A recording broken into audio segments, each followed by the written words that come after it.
Nasir electronics mobile shoppe computer furniture e bike भांडी centre घेऊन आले डबल धमाका ऑफर।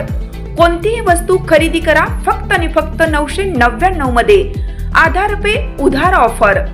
बजाज फायनान्सच्या सुविधेसह 0% व्याज दरामध्ये ई बाईक वरती LED टीव्ही फ्री, मोबाईल खरेदीवरती home theatre free, LED TV वरती सोफा सेट फ्री, कोणत्याही फर्निचर वरती गॅस शेगडी फ्री, वॉशिंग मशीन आटा चक्कीवरती मिक्सर फ्री। एक्सचेंज ऑफर मध्ये जुनी बाईक घेऊन या, नवीन बाईक घेऊन जा। प्रत्येक बातमीतील घटनेच्या वास्तविकतेची तुलना थेट पाहत रहा चांगली अपडेट। आरग जिल्हा परिषद गटातील खटाव गावात जिल्हा परिषद व पंचायत समिती निवडणुकीसाठी तब्बल 64.40% मतदान झाले असून संपूर्ण गावात उत्साही आणि शांततेत मतदान प्रक्रिया पार पडली। सकाळपासूनच मतदान केंद्रांवर मतदारांची मोठी गर्दी पाहायला मिळाली। विशेषतः ज्येष्ठ नागरिक, महिला आणि तरुण मतदारांनी मोठ्या संख्येने मतदानाचा हक्क बजावल्याने गावातील लोकशाही प्रक्रियेबाबतची जाणीव ठळकपणे दिसून आली। या निवडणुकीत खटाव गावातून भारतीय जनता पक्षाला अधिक मताधिक्य मिळेल असा अंदाज राजकीय वर्तुळात व्यक्त करण्यात येत आहे। या गावात भाजपच्या प्रचाराची धुरा खटावचे लोकनियुक्त सरपंच रावसाहेब बेडगे तसेच विकास सोसायटीचे चेअरमन वनांवर यांनी प्रभावीपणे सांभाळली। घरोघरी भेटी, मतदारांशी थेट संवाद आणि स्थानिक प्रश्नांवर भर देत केलेल्या प्रचारामुळे मतदारांचा उत्स्फूर्त प्रतिसाद लाभल्याचे चित्र मतदानाच्या दिवशी स्पष्ट झाले।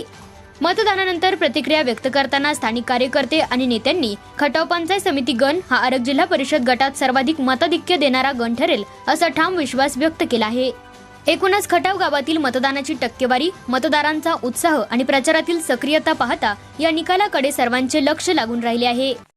मी सरपंच ग्रामपंचायत खटाव रावसाहेब बेडगे, आरग जिल्हा परिषद गणातील उमेदवार शोभा वसंतराव खोत व खटाव पंचायत समिती गणातील उमेदवार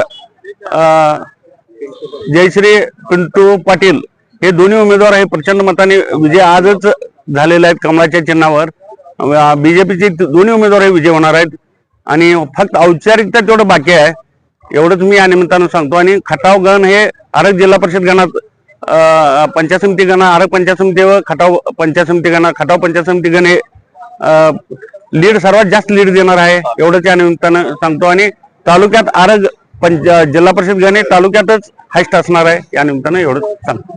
व जनतेला प्रचंड सकाळपासून उत्साह आहे, फुल रांगा लागलेल्या आहेत आणि हे लोकशाहीचं प्रतीक म्हणजे आहे। लोकांना म्हणजे आपलं हे करण्यासाठी लोक हे उत्स्फूर्त प्रतिसाद मतदान करायला द्यायला लागले, तेवढं त्या निमित्तानं सांगतो।